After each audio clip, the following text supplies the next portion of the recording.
Bueno, amigos, nos han llamado muchísimas personas y nos han dicho, bueno, por favor, queremos conocer los ritos de coronación del rey de la India. Sí, sí, Contaremos entonces algunas curiosidades de lo que sucedía allí, en la India antigua, en realidad, hasta el siglo IX o X, cuando un rey iba a ser coronado.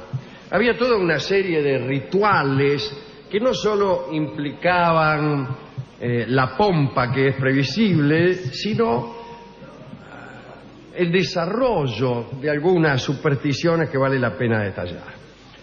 Adquirido el derecho de reinar, del modo que fuere, el pretendiente al trono solo obtenía su investidura con la coronación.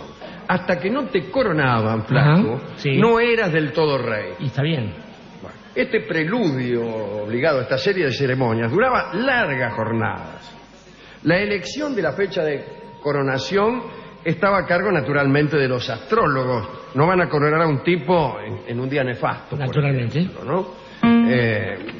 Una vez pautada la fecha, debían reunirse aguas sagradas de todas las regiones de la India. Y con esas aguas se componía el agua lustral de la consagración real.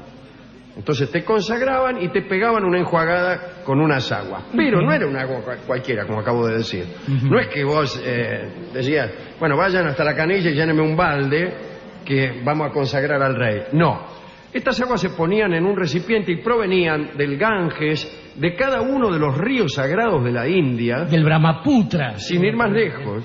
Pero también de los mares, de los manantiales, de las lagunas y de los pozos que tenían algún significado esotérico, que eran todos. Entonces mandaban expedicionarios encargados de esa tarea para traer agua. No iba uno solo, eran muchos. Al regreso, todas estas aguas eran mezcladas por un brahmán. Cuentan, por ejemplo, que para la coronación del rey Kumaragupta, allá por el siglo V después de Cristo, la ceremonia debió posponerse hasta que llegara uno de los enviados que faltaba. Habían llegado todos, pero el tipo este no. Lo habían enviado a buscar el agua del río Godavari. ¿El río Godavari? Que queda por allá donde Judas perdió el poncho. El hombre, que como los más sagaces del auditorio habrán conjeturado debía atravesar la región de Rajputana, ¿perdón? Se emborrachó. Este enviado se emborrachó y perdió los caballos que llevaba. Continuó naturalmente su camino a Gambardella, tomó el agua del río indicado, el Godavari, y a su regreso una nueva borrachera le hizo perder nuevos caballos. Parece que cada vez que se emborrachaba, el alcohol le hacía perder los caballos. Pero también perdió el agua, de modo que tuvo que volver sobre sus pasos, y bueno, después de tanto ir y venir, llegó a Delhi, donde lo iban a coronar a Kumaragupta, mucho después de lo pensado. Tan después que el rey Kumaragupta fue consagrado un año más tarde de la fecha indicada por culpa de aquel irresponsable. Irresponsable que desde luego pagó con su vida semejante dilación. Muy bien. Bueno, una vez conseguidas las aguas sagradas, se procedía a la lustración.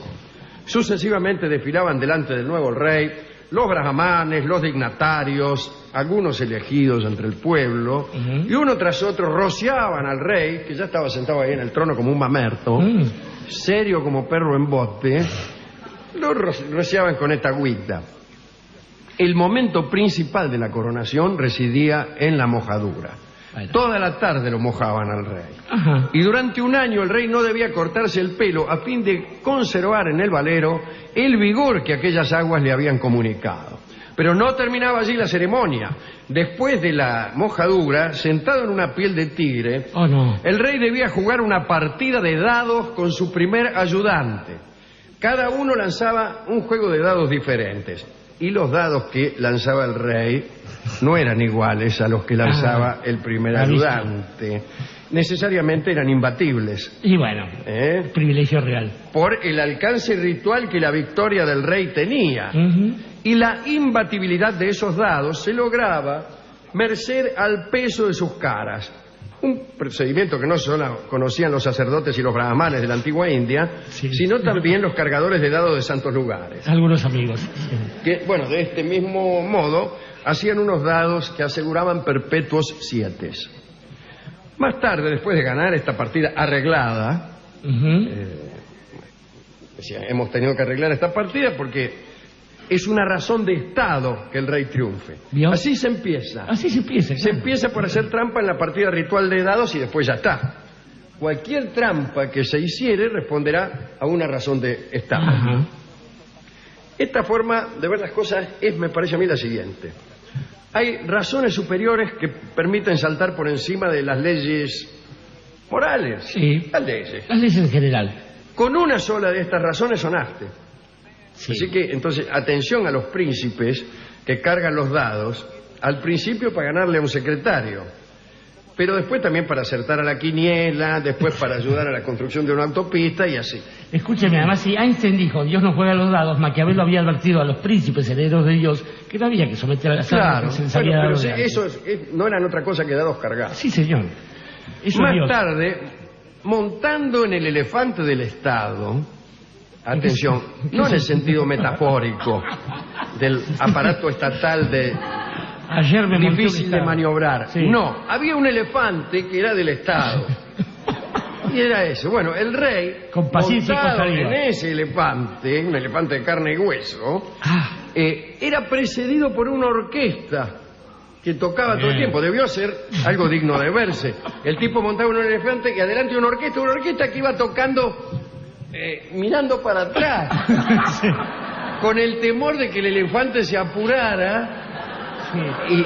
y pisoteara toda la barra. Claro. Imagínese. ante esa Había nota- numerosas equivocaciones y destiempos porque estaba más preocupado por el elefante que por el director. Conozco músicos que funcionan igual sin elefante incluso, imagínese. Eso es un estado presente, señores. Eso es un elefante jodido. Sí, sí.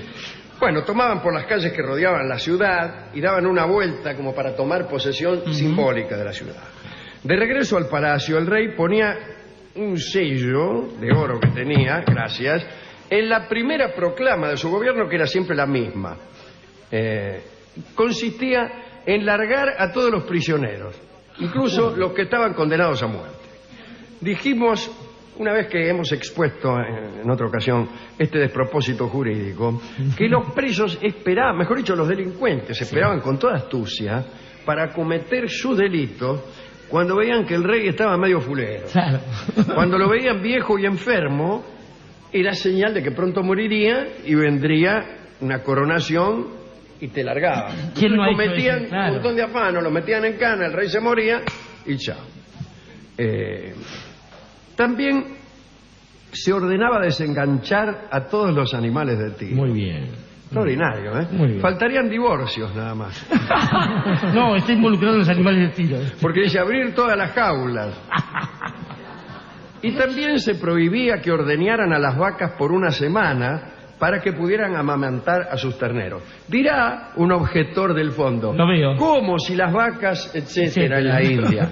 Bueno, en aquella época las vacas no tenían el carácter sagrado que adquirieron después en la India. Sí, señor. Finalmente venía el sacrificio del caballo, un episodio ajedrecístico.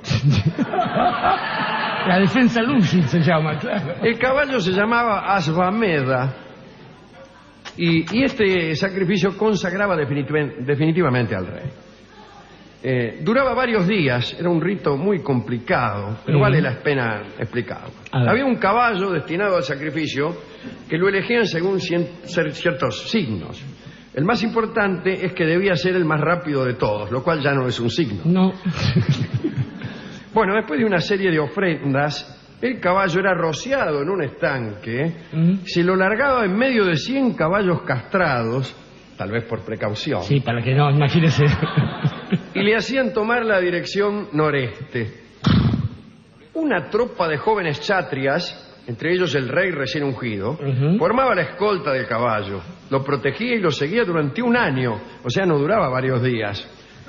Duraba 365 días. Un año atrás del caballo. Y los territorios que el caballo pisaba eran considerados como conquistados por el rey que ofrecía el sacrificio. Uy, qué lindo. Desde luego los satrias tenían que guerrear en algunas oportunidades para dejar que el caballo siguiera su camino donde quisiera e impedir la natural oposición de los titulares de otros reinos que no se mostraban muy dispuestos a ceder territorios solo porque un caballo los había atravesado también. El caso es que cuando el caballo regresaba a su punto de partida, comenzaban los preparativos del sacrificio. Porque hay que decir que a este caballo lo liquidaban. No. Un día, después de unciones y nuevas mojaduras, el caballo era ahogado y luego despedazado por la reina y las mujeres del harén. Asquerosas, ¿no? Dice el cronista que se producía una orgía de sangre que luego se transformaba en una orgía. Quiero y al revés, paso y quiero.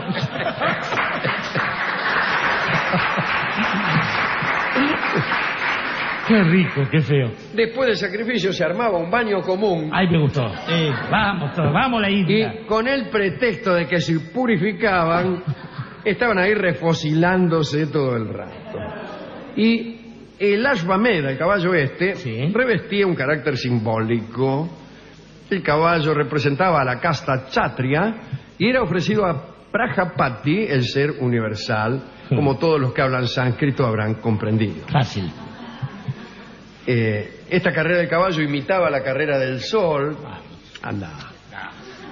Y confería solemnemente al rey su carácter de dueño de esas tierras, etcétera, etcétera, etcétera. El rey de la India estaba a cargo del clima, era responsable de la humedad, del calor, etcétera. Muy bien. No como en otros países donde los mandatarios se hacen los inocentes con respecto al calor que hace. Ojo.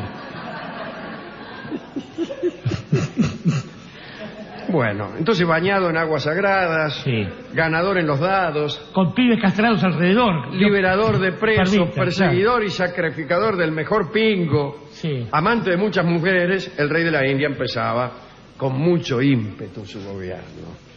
Andá y goberná bien después. Fernando.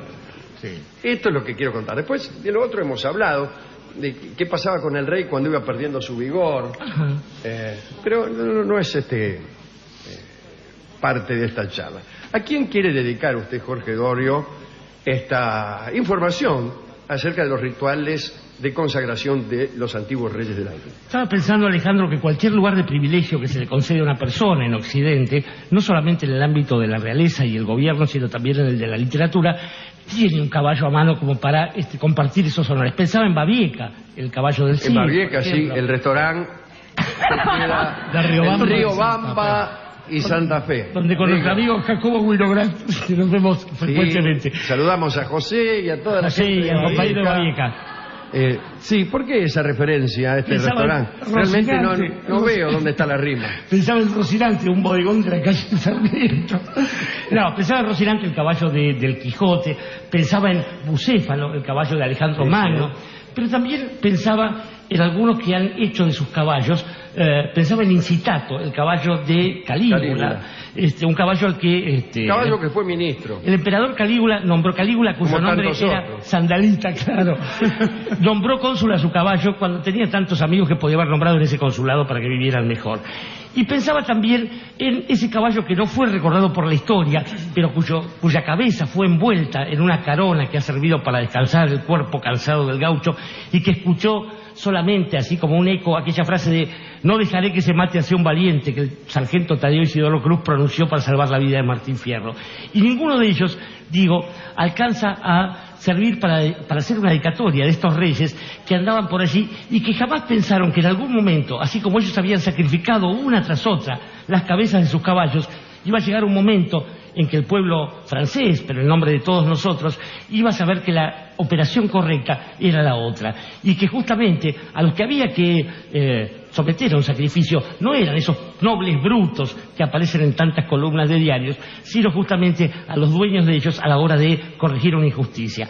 Supongo que Luis Capeto, el ciudadano Capeto, aquella mañana tan extraña en que por segunda vez, había sido Carlos I el anterior, un rey fue decapitado en Europa, había pensado qué buenos que eran los reyes y los tiempos en que trabajaban los reyes indios y no estos momentos de Francia en los cuales lo que se iba a perder era la cabeza de un rey. También Luis XVI pensó, joder, por una cabeza.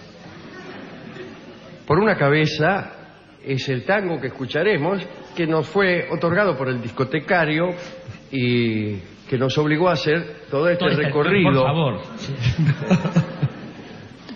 Mire todas las montas míticas. Por favor, Alejandro, no es hora de... Sí, me siento confidencial hoy, amiga. Esto empieza hoy y termina, vaya a saber cuándo. De todas las montas míticas, me gusta el ave garuda. Mi padre diría algo. Sí, yo también. El ave garuda era un ave docta, justamente de los mitos indios. Y era la monta de Vishnu, aquel de los avatares o vicisitudes. Era el tipo, todos montaban un caballo o un elefante, este no, un pájaro montaba. Sí. Y un pájaro parlante y docto, que hablaba, pero no hablaba pavada. Veo que en general las montas parlantes hablan mirada. Y el pajarraco. Mucho caballo parlante, pájaro parlante, pero ¿de qué hablan? ¿Qué tal?